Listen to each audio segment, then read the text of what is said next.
बड़ा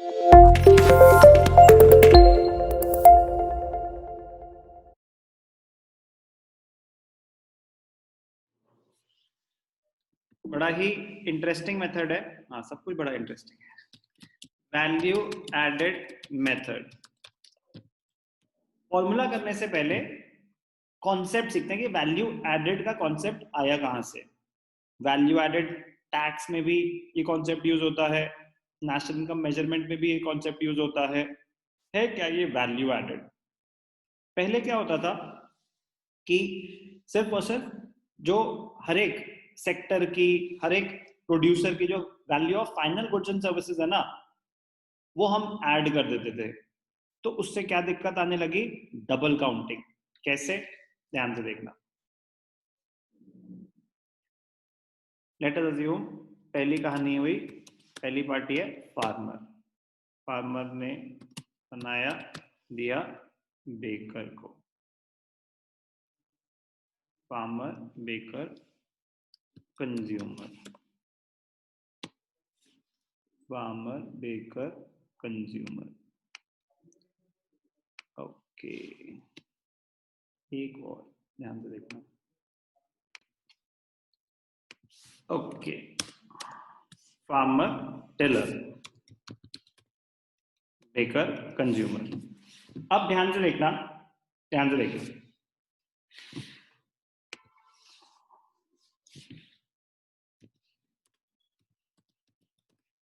simple words में understand करते हैं, simple words.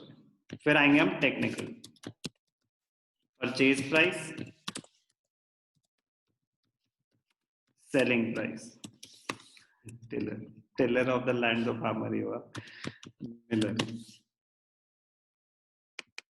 Purchase price, selling price, ठीक है। अब फार्मर ने क्या किया? फार्मिंग, ठीक है, फार्मिंग करी उसने, तो उसका परचेज प्राइस क्या है? उसके तो मैनुअल लेबर ज्यादा इन्वॉल्व है, सीड्स थी, फर्टिलाइजर्स था। अगर कुछ मेंशन नहीं है तो we will take the purchase price as nil. We will take the purchase price as nil. Okay, ठीक है, परचेज प्राइस लेंगे हम किसका? फार्मर का ले लेंगे, निल। क्यों? उसकी मैनुअल लेबर इन्वॉल्व थी। अगर उसका भी कोई परचेज प्राइस दे रखा है तो उसने किसी से सामान खरीदा होगा, तो उससे पहले चेन में वो आ जाएगा। तो फार्मर ने करी सारी मैनुअल लेबर, उसने बनाया 20,000 रुपए का वीट बनाया, ठीक है। अब फार्मर ने आगे सेल करा, किसको? मिलर को सेल करा।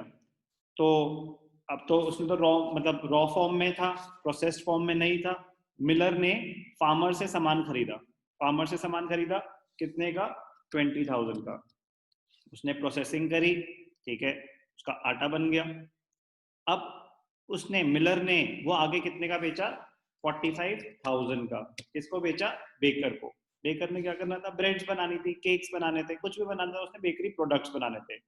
बेकर डायरेक्टली जाके फार्मर के पास थोड़ी ना जाएगा कि मुझे गेहूं दे दो, वीट दे दो, कुछ भी दे दो, नो।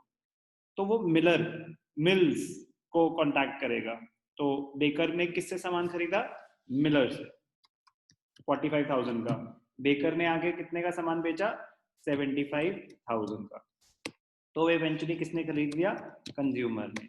तो वो फाइनल कंजम्पशन हो गई। पहले क्या होता था? सबके जो फाइनल आउटपुट है उसको टोटल कर दो। तो जो सबका फाइनल आउटपुट है उसको अगर टोटल करें, फार्मर का वीट है उसका फाइनल आउटपुट, बेकर ने जो उस पर प्रोसेसिंग करके आटा बना दिया वो है उसका, और बेकर ने जो बेकरी प्रोडक्ट्स बनाए, ब्रेड्स, केक्स एक्सेट्रा, तो वो तो हो गया 1,40,000। बट क्या 1,40,000 का सामान बना था? सामान कितने का बना था? ओवरऑल सारे, अगर मैं रॉ मटेरियल सब कुछ मिला भी दूं, तो इवेंचुअली फाइनल जो प्रोडक्ट कंज्यूमर ने कंज्यूम किया वो प्रोडक्ट 75 का था। उसमें फार्मर की मेहनत भी इंक्लूडेड है, मिलर की भी, बेकर की भी। यस और नो? Yes sir. तो एक्चुअली तो 75,000 का सामान बना था, लेकिन अगर मैं value of final goods and services ले लूं, तो फार्मर का तो फाइनल गुड, उसका जो वीट उसने बनाया वही है। यस और no? Without B, yes sir.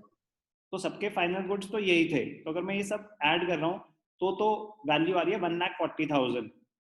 ये सही है? इतने का सामान प्रोड्यूस हुआ है एक साल में। 140 का सामान प्रोड्यूस हुआ है कि नहीं हुआ है? हाँ जी सर। नो, इतने का सामान प्रोड्यूस नहीं हुआ है, क्योंकि जो 45,000 सामान प्रोड्यूस हुआ है उसमें वीट की कॉस्ट इंक्लूडेड है कि नहीं है? हाँ जी। तो 45 में तो 20 दोबारा आ रहा है, तो हाँ जी। ध्यान से देखना, वैल्यू एडेड बाय फार्मर, उसने तो 0 से 20,000 का सामान बनाया तो 20,000 की वैल्यू ऐड करी। मिलर ने 20,000 का सामान तो खुद ही खरीदा था, मिलर ने 20,000 का सामान तो खुद ही खरीदा था, अब वो आगे 45 का बेचेगा, तो 45 तो उसका सेलिंग प्राइस है, तो इसमें जो उसने फार्मर से सामान खरीदा उसकी कॉस्ट ऑलरेडी इंक्लूडेड है कि नहीं है? Yes sir. उसने एडिशनल वैल्यू ऐड कितनी करी? 25। अब बेकर ने 45 का तो सामान खुद ही खरीदा, तो उसने जो आगे सामान बेचा 75 का, तो उसके तो सेलिंग प्राइस 75 है, सेल्स उसकी 75 की हुई है, तो 75,000 में फार्मर की मेहनत और मिलर की मेहनत दोबारा इंक्लूड हो रही है कि नहीं हो रही? Yes sir. 75 में तो वो भी है। अब गवर्नमेंट टैक्स ले रही थी, तो फार्मर से लिया 20,000 पे टैक्स, मिलर से लिया 45 था, उनकी सेलिंग प्राइस तो 20 है ना फार्मर की। अगर फार्मर अपनी इनकम रिपोर्ट करेगा तो अपनी सेल्स कितनी दिखाएगा? 20,000। 20,000। मिलर अगर अपनी सेल्स दिखाएगा तो कितनी सेल्स दिखाएगा? 45,000। 45,000। यस। बेकर अगर सेल्स दिखाएगा तो कितनी दिखाएगा? 75,000। सब इतनी इतनी सेल्स दिखाएंगे और उस पर सेल्स टैक्स पे करेंगे और सारे टैक्सेस उसके अकॉर्डिंगली। तो गवर्नमेंट सेम चीज पे बार बार टैक्स इंपोज कर रही है कि नहीं कर रही? Yes sir. So it leads to double taxation also. It leads to double taxation also. और डबल काउंटिंग ऑफ इनकम तो हुई है, डबल काउंटिंग ऑफ इनकम की वजह से ही तो डबल टैक्सेशन हुई। तो डबल काउंटिंग कैसे हुई, ये बात समझ आई? हाँ जी सर। तो एक्चुअली उस चीज को अवॉइड करने के लिए, double income, double counting of income को अवॉइड करने के लिए, डबल टैक्सेशन को अवॉइड करने के लिए हमें क्या करना चाहिए? वैल्यू एडेड मेथड यूज करना चाहिए। It helps in elimination of double counting of income and double taxation also. तो जो GST है ना, Goods and Service Tax, वो इस कॉन्सेप्ट पे बेस्ड है। It helps in elimination of double taxation. आपको क्रेडिट मिल जाएगा। तो अगर मिलर ने 20,000 का सामान खरीदा था तो उसने 20,000 पे टैक्स पे किया होगा खरीदते टाइम, GST। यस। फिर आगे जब वो 45,000 का सेल करेगा तो फिर वो 45,000 का टैक्स भी कलेक्ट करेगा, लेकिन इवेंचुअली गवर्नमेंट को उसको उतना ही पे करना पड़ेगा, 45 माइनस 25 पे, क्योंकि 20 पे वो ऑलरेडी टैक्स दे चुका है। तो उसको बोलते हैं जीएसटी क्रेडिट्स, वो इसी पे बेस्ड है, उससे हमें कोई लेना देना नहीं है। Back to value added method. Value added का जो अब टेक्निकल वर्ड्स हम यूज करेंगे, वैल्यू ऑफ आउटपुट, मैं अभी अलग से दोबारा सारे फॉर्मूले बताऊंगा, बस अभी तो इसको क्लोज कर रहा हूं टेबल को। Value of output is equal to value added, sorry, value added is equal to value of output minus intermediate consumption. तो value of output sales plus change in stock, अभी डिटेल में आ जाएंगे। आपने इस बारी कितने का सामान बनाया, तो हो गया वैल्यू ऑफ आउटपुट। तो अगर कोई स्टॉक नहीं बचा तो selling price will be the value of output, sales. Stock का भी देखेंगे। माइनस इंटरमीडिएट कंजम्पशन, जो आपने सामान बेचा उसको बनाने में आपका कितना खर्चा हुआ। अगर सिर्फ परचेज है तो परचेज प्राइस ही आएगा, उसमें कभी कभी कोई एडिशनल कॉस्ट हो सकती है, कोई बिजली का बिल, पावर यूज हुई, कुछ भी यूज हुआ, तो वो सब इंटरमीडिएट कंजम्पशन का पार्ट आ जाता है।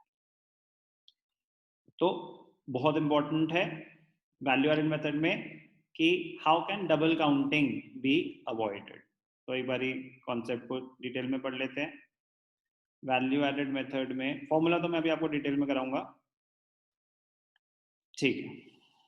तो एक बार ये जो मैंने आपको कहानी सुनाई उसको डिटेल में पढ़ लेते हैं दोबारा। Problem of double counting, very very very very important.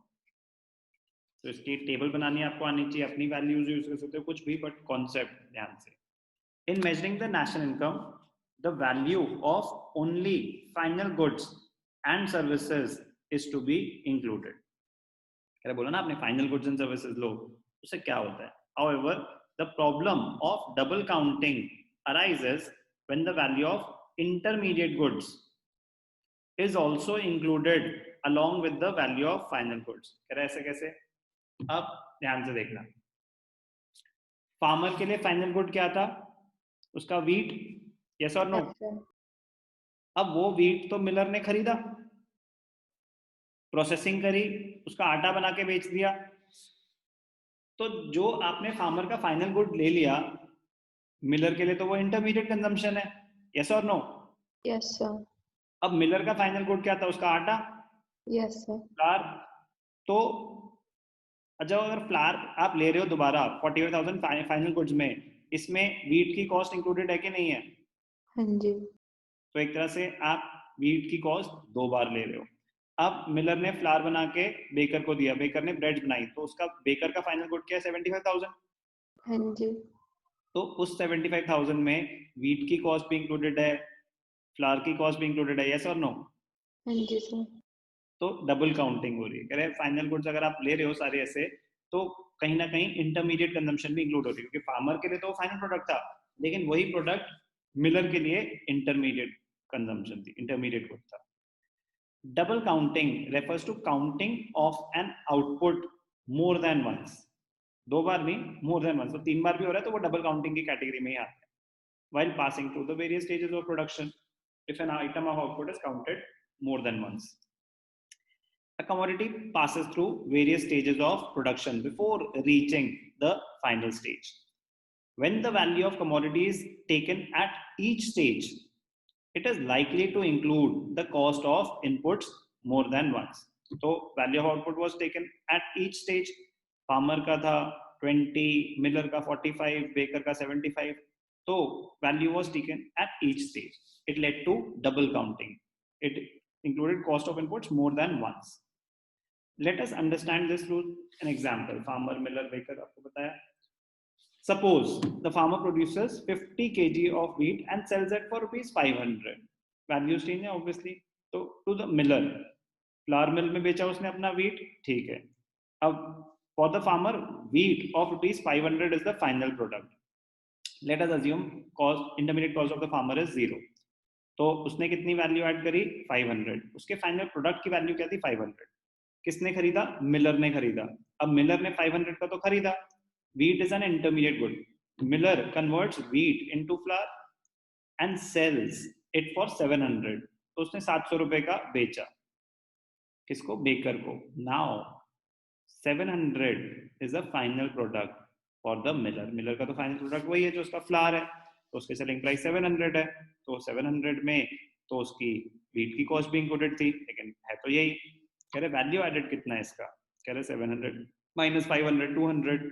ऐसे ही बेकर का, बेकर ने खरीदा फ्लावर, तो खरीदा फ्लावर 700 का, आगे उसने बेचा 1000 का, तो 1000 उसकी फाइनल प्रोडक्ट है.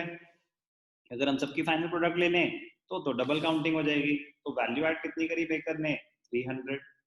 तो अगर 500 प्लस 200 प्लस 300 करें तो 1000 आता है, और लास्ट में सामान बिका कितने का था? 1000. ये मैच करता है कि अगर वैल्यू एडेड ले लें, अगर सबके फाइनल ले लें तो डबल काउंटिंग. तो कंक्लूजन पे आएंगे.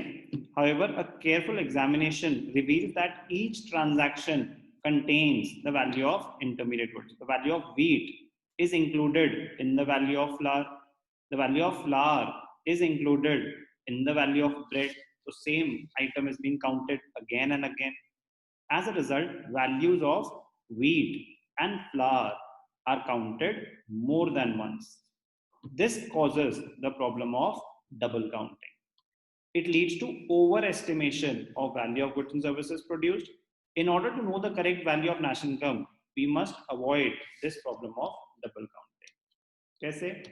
There are two alternative methods to avoid double counting. एक final output method. एक final output method. According to this method, value of only final goods should be added to determine the national income. In the given example, value of bread, जो last में actual consumption level पे जाएगा ना, उसको हम final good मानेंगे. वो किसी के लिए भी इंटरमीडिएट है तो फिर वो प्रीवियस वाले में नहीं आएगा. लास्ट में जो कंज्यूम हो रहा है तो वो ले लो बस. कह रहे अच्छा उसमें तो कंफ्यूजन हो सकती है, कह रहे फिर बेटर होगा कि आप वैल्यू एडेड मेथड यूज करो, ये बेस्ट मेथड है to avoid double counting. So according to this method, some total of value added by each producing unit should be taken into consideration while measuring national. In the given example, value added by farmer, miller and baker, that is total of rupees 1000, should be included in the national income. Important है understand करना method, logic behind the value added method. तो अभी हमने पढ़ा how to avoid the problem of double counting by using the value added